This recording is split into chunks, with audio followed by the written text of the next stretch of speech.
He's got too much pine tar.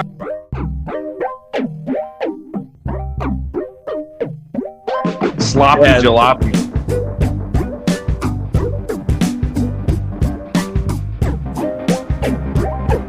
They were doing the Chris Davis fishing for it. Might be going to call George Brett out. Well, he's out. Yes, Brett is out. Look at this. Brett is out. And Steve McMahon. he is out and having to be forcibly restrained from hitting plate umpire Tim McClellan. Too much pot tar. Way too much pot tar. And welcome back to another brand new episode of Too Much Pod Tar. After a little bit of time off, I haven't had an episode in a while, but finally after Christmas here, the holidays, found some time to talk about some things that went down in the last couple of days. Of course, the stove was the off season was slow. Stove was ice cold. Now it's definitely heating up, as we know. It's with all the deals the Padres have been making. So for this one, I got Ken Filler from Tampa Bay Pro Sports back on. He's been on a couple pods, talking about the Rays. So yeah, welcome back to the show, Ken. And also David Droegemeier from San Diego SportsDomination.com. Yep, and he was on last year's pod of the Padres season preview. So yeah, it's been over a year since we had him on, but welcome back again. Thanks for having me, man. I appreciate it. Yeah, so pretty much just jump into talking about these moves that happened. So now the first one was the Blake Snell move. The Padres traded for him. They sent right-hand pitcher Luis Patino, right-handed pitcher Cole Wilcox, catcher Francis Mejia, and catcher Blake Hunt in the deal to the Rays, which I can almost kind of lock those guys up for all-stars in the future for the Rays, which happens a lot with them when they trade for guys. They end up being all-stars. I'm sure you can definitely attest to that, Ken. Yeah, I think this trade was probably in the works for a while. Everybody kind of was surprised when it went down. But one thing that the Rays do is they have an excellent scouting department, and they are going to do their due diligence on these prospects before they pull a trade like this Blake Snell trade. So they're going to make sure that they are getting quality, that these prospects that they think that they can really impact the team at the major league level. Now, a lot of these guys are still 2-3 years out. Cole Wilcox has never played Major League Baseball at any level. His last year was 2019 at the University of Georgia.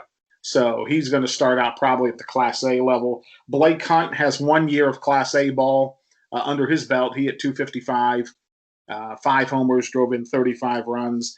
But the catcher, Francisco Mejia, and the pitcher, Patino, those two guys will make the Rays 2021 roster. A few weeks back, the Rays did sign Zunino to a 2-year deal.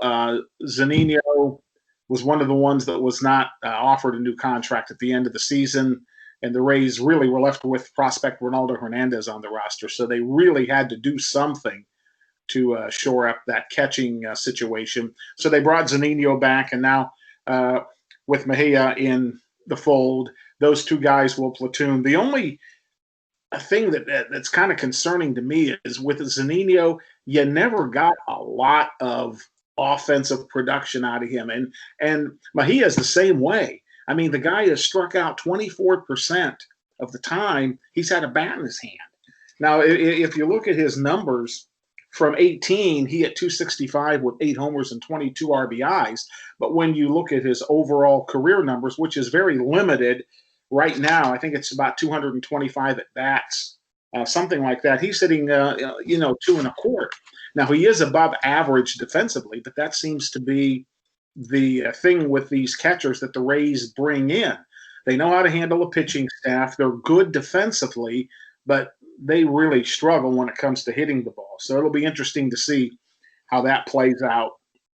throughout the course of the season. And with Patino, he does not have a lot of big league experience, but he was one of the top 10 prospects in the He's 20 years old. San Diego organization. But he's 16 and 13 in the minors. 48 of those were starts, and he had 2.35 ERA. Now, he's nasty. Yeah, very limited in 2020 as I think he had 18 outings, and I think most of those were in relief. So the Rays on the fence, are they going to use him as a starter? Are they going to use him as the opener and use him as the guy to come in maybe as the second or third guy and eat those innings? So we're not real sure yet of how Kevin Cash is going to use Patino.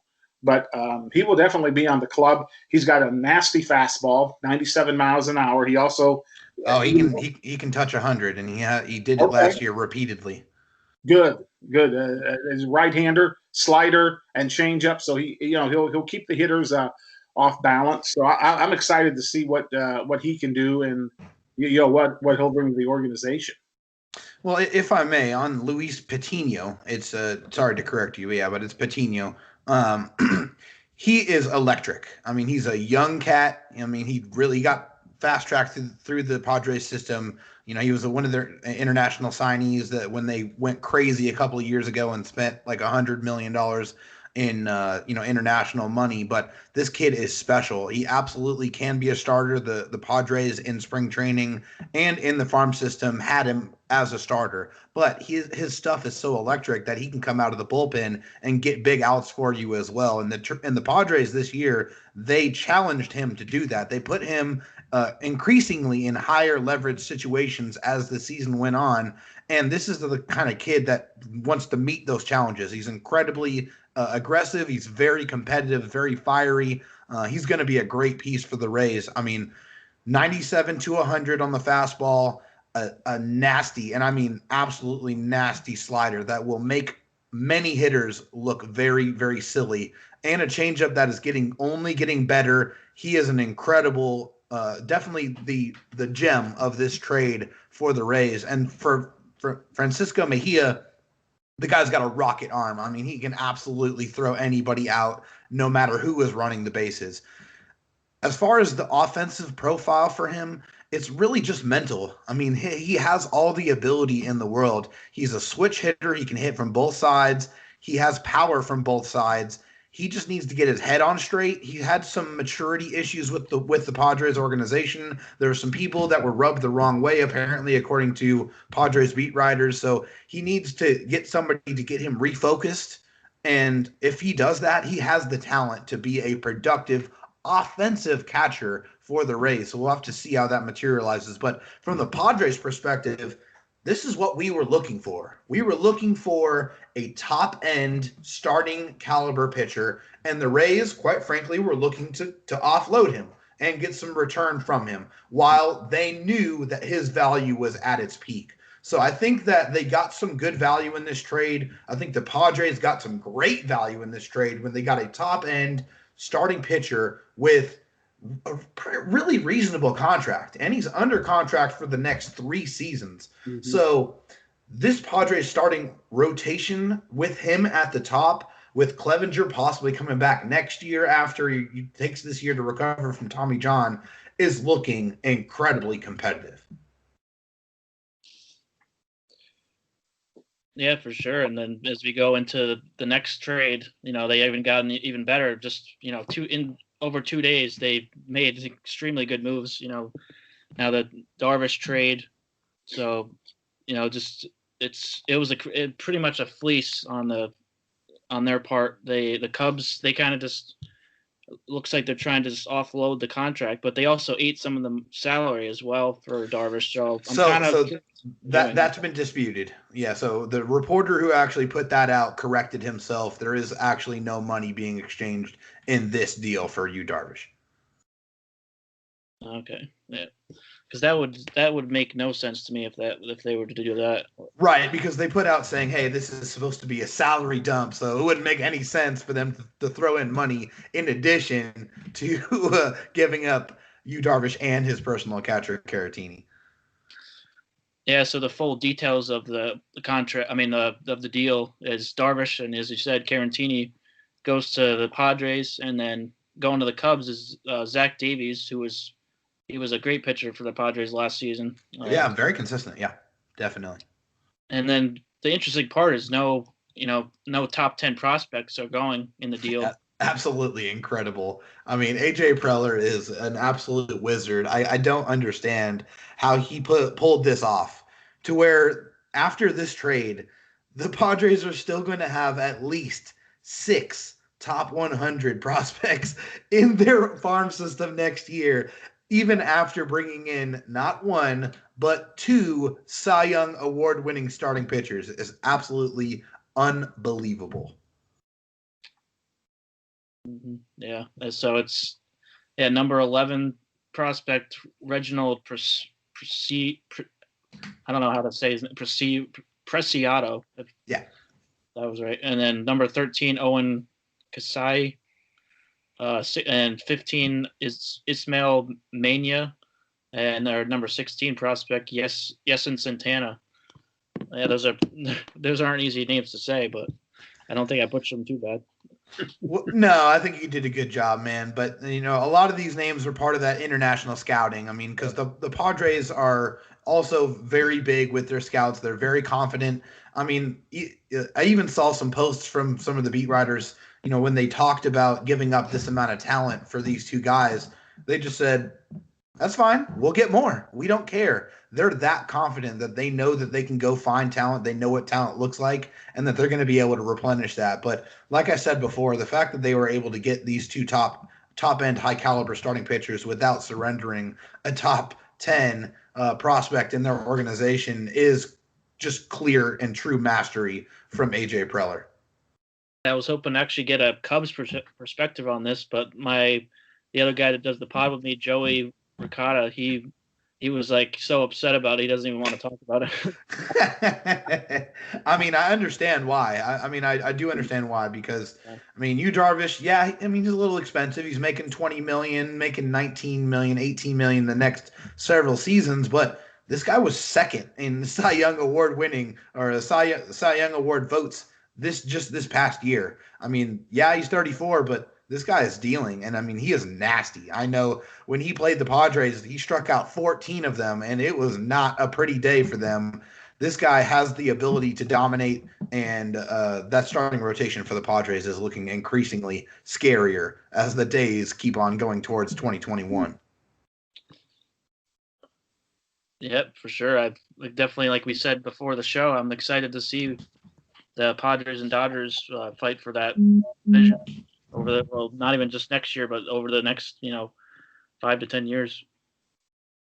Absolutely. And now, like I said, the Padres have been the punching bag of the National League West for pretty much their entire existence. Okay, they've been to the World Series twice. Okay, twice in their whole history.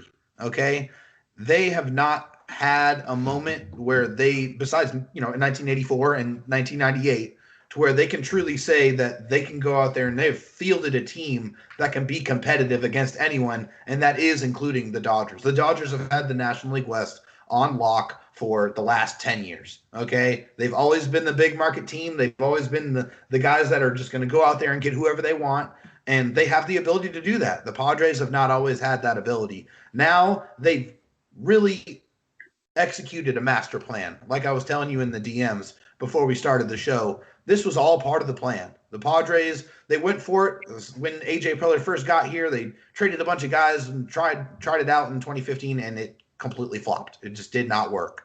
And then they said, okay, now it's time to tear everything down, restock the farm system, get it the strongest farm system in Major League Baseball with, the Rays always very close behind. I think we can always say that was 1A, 1B.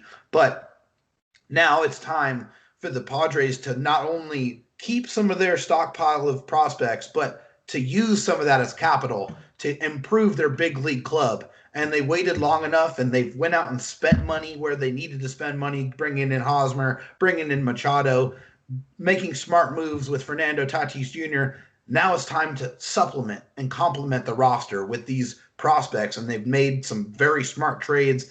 And they've quite frankly dominated the hot stove. But they have to see them mesh, and they have to go out there and they have to perform, or else all these moves mean nothing.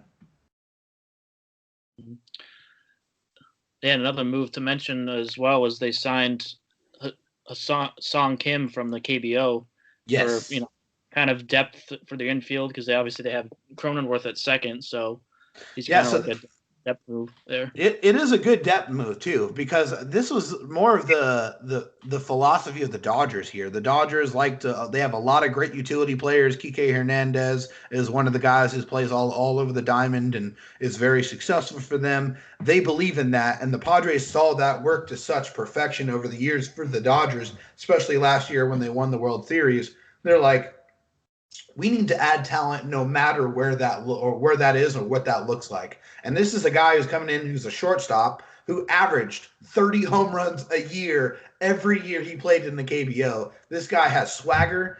His bat flips, if you've seen some of his videos, are pretty sick. Like, this kid is going to fit right in with the Padres, and they're already charismatic bunch with Tatis and Machado. These guys love to play. He's going to fit right in, and I think he's really going to complement. He is going to be a great piece. Like I said, he's going to be able to play all over. He can play in the outfield. He can play second base, shortstop. I think he's the guy you're going to see play multiple different positions, even maybe get thrown in DH if that's going to happen again in the National League. But I think it's just a great piece, and they're going to have him under contract for the next 4 years at least. So, a great depth piece. You're adding just quality talent on your bench. Well, I would caution you just a little bit. The Rays tried that with Yoshi Tsutsugo and gave him a boatload of money, and he was disappointment. Only got 197. His power was not there. 8 homers, 24 ribbies. Now, what they said about the Japanese players, and I don't know if this applies to the Korean players, but it takes them a half a season or so to really adjust to the game, the way it's played here in the States versus Japan. Sure. And, Tsutsugo maybe had 75 games total, including the postseason. And he didn't play all those games. He had some nagging injuries, so he didn't even play 60 in the regular season. So, hopefully the Padres have hit on this kid, and he's going to come in and swing the bat well and be a good, productive player for them.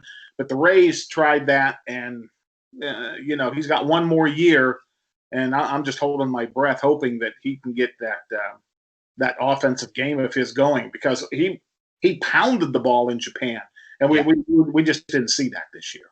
Yeah, that's definitely good advice, but I think the Padres were, in this at an appropriate price. I think $6 to $7 million is what they're saying per year is what they're going to sign him for, which I'm okay with. If he's able to, he was hitting 300 or 300 plus in the KBO. If he comes to the major leagues and he's hitting 265, 270, and he's, maybe playing, if we're in a full season, maybe playing 100 games or so, and he's hitting, 17 to 20 home runs, then I'm happy with it. He plays great defense. You have to temper your expectations, right? You can't just expect these guys to come over and be Ichiro overnight. That doesn't happen. That's why there's only one Ichiro. Right. So, I understand that. I totally, we got to see that. We got to give him time to see how he brings his game to the major league level. But I think you have to be excited with the talent, and the ability that he has. So, we'll see how it translates. It's definitely going to be something to watch. Sure.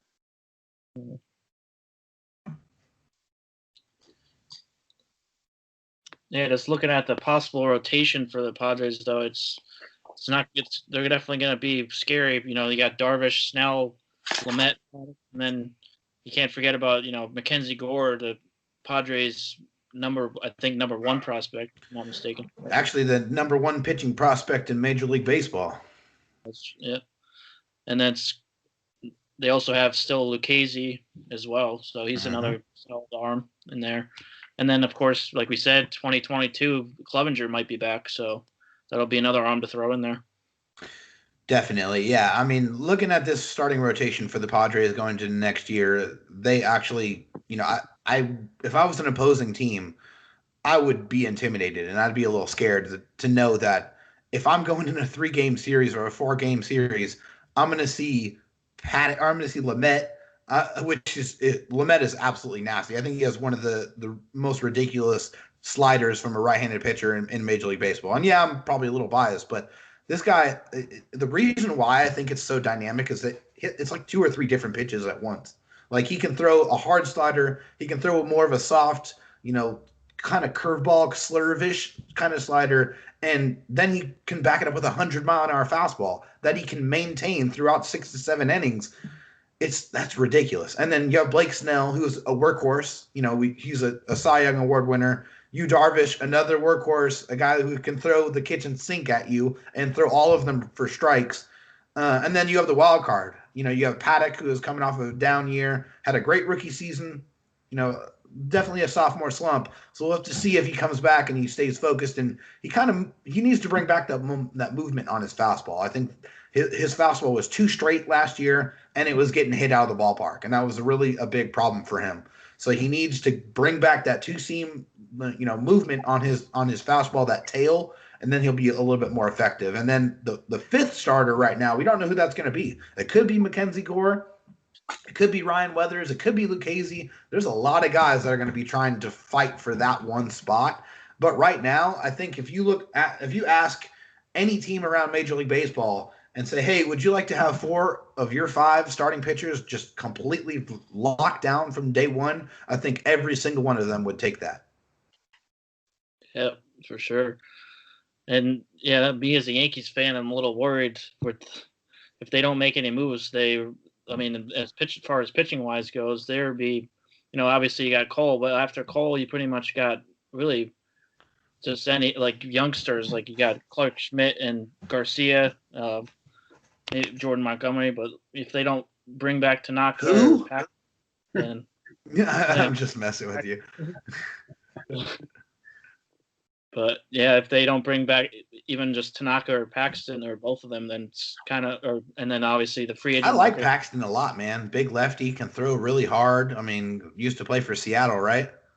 Yeah. Yeah, that guy's a horse. I know he had a lot of talent, but it didn't seem like he had the consistency to back up the talent. That was really the big problem for him. He has the ability, but yeah, the Yankees need to add a little bit. That offense is ridiculous. They can score at will, and of course they play in a little league park over there in New York. They can hit bombs like it's nothing.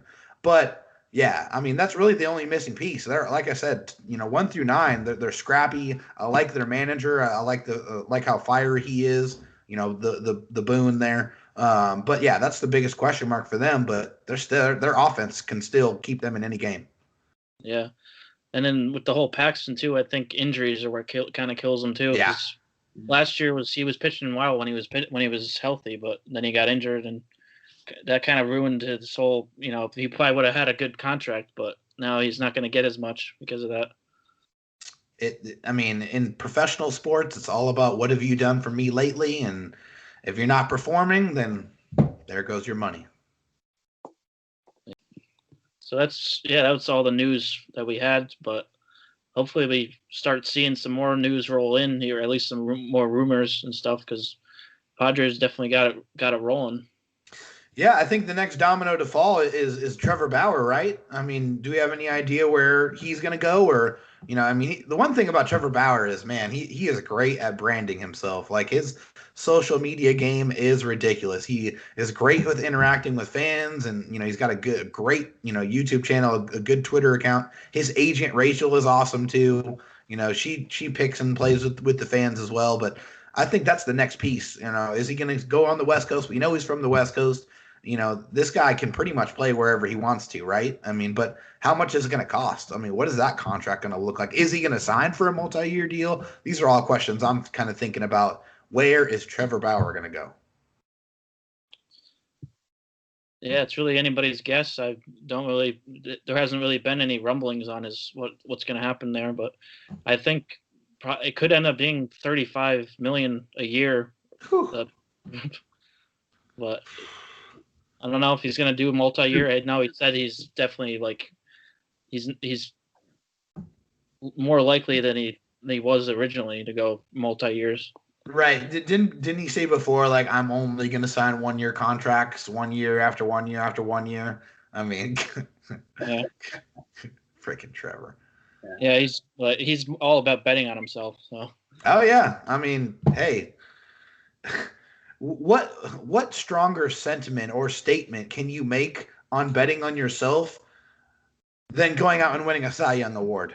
I mean, he plays for the Reds, and he gets a Cy Young award. I mean, that's betting on yourself right there, and that's money right there. As soon as that name gets etched on that trophy, that's money in his pocket. And so, whoever is going to pick him up, it's gonna cost a lot. And I don't think there's going to be any hometown discounts of any kind. They are looking to get paid for sure.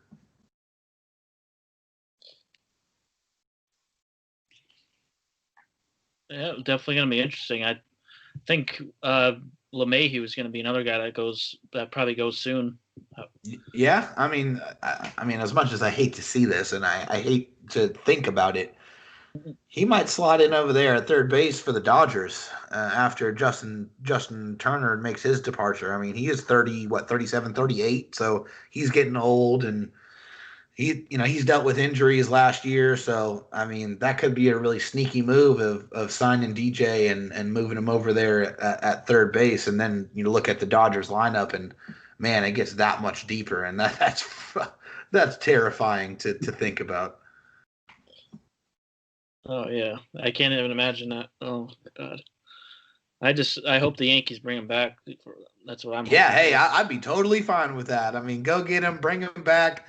I mean, keep him over there in New York. Let him destroy over there in the American League, and keep him away from the National League West. Thank you very much. We've seen enough of him with Colorado. No, thank you. The guy rakes. It's crazy.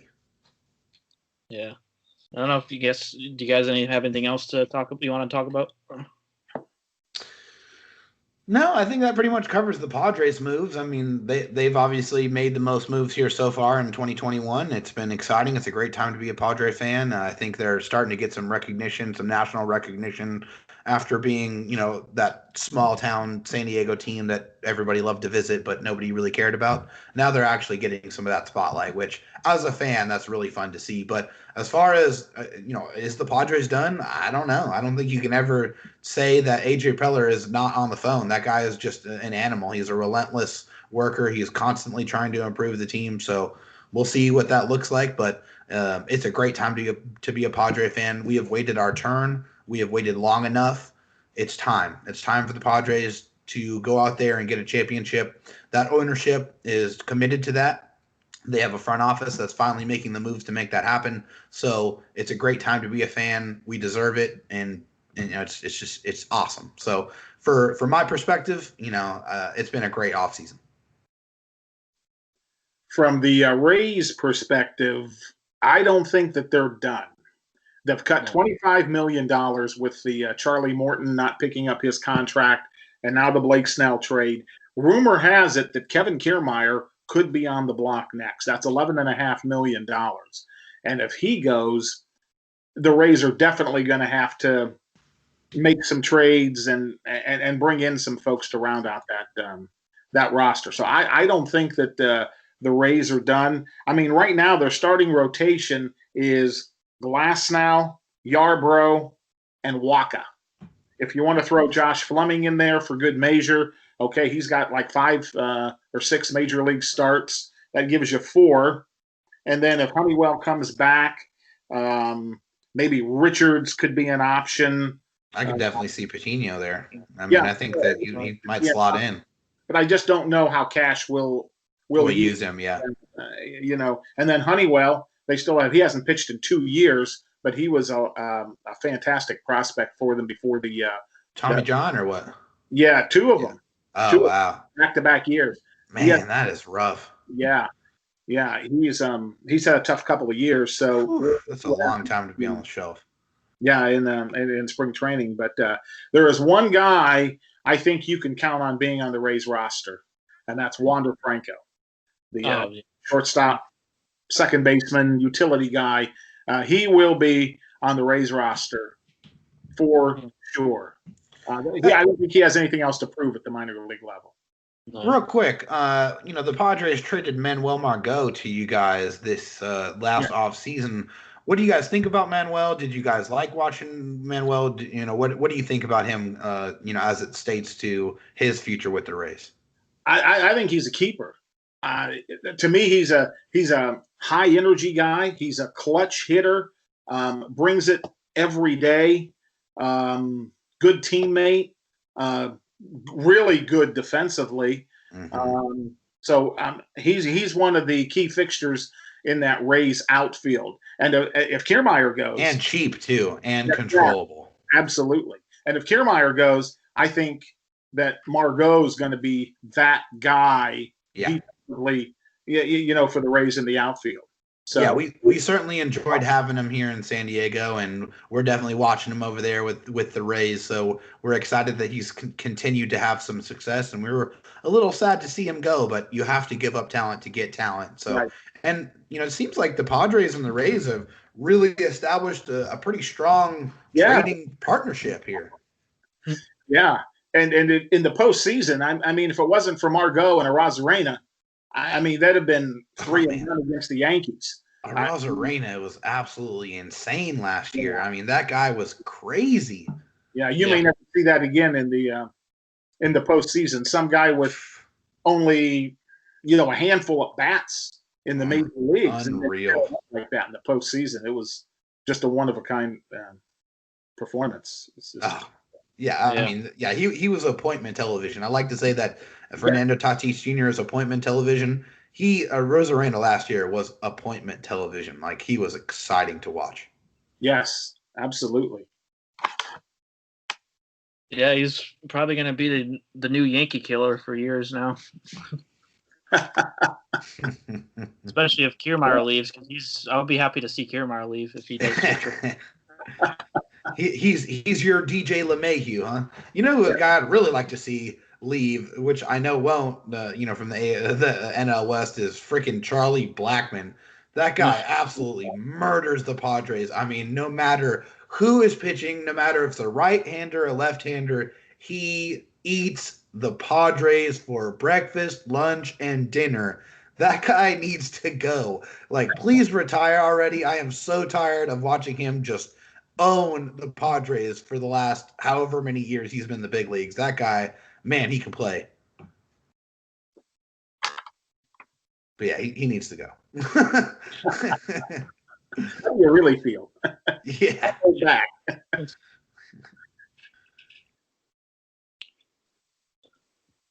Yeah, so we pretty much covered it all here. We'll see what happens over the next couple weeks and see what moves are made. It's going to be getting closer to spring training. And obviously we're going to be rooting for our full season. Hopefully we get the whole 162 this year. But yeah, thanks for coming on the show to break these deals down. Hey, I appreciate it. Thanks for the invite. And of course, if anything else goes down, then, let me know and maybe we'll jump on and do this again. Yeah, for sure. It was definitely fun. So, yeah, that was our episode of Too Much Pod Tar. Again, this was Ken Filler of Tampa Bay Pro Sports, and David Droegemeier from San Diego Domination Nation, or what is it? Domination Live, right? Yeah. So, David Droegemeier, San Diego Sports Domination.com. Okay. I'll get it. But yeah, everybody, thanks for listening, and we'll be back again next time, breaking down some more deals as they go on here this off season. So yeah, thanks again, and you can never have too much Pod Tar.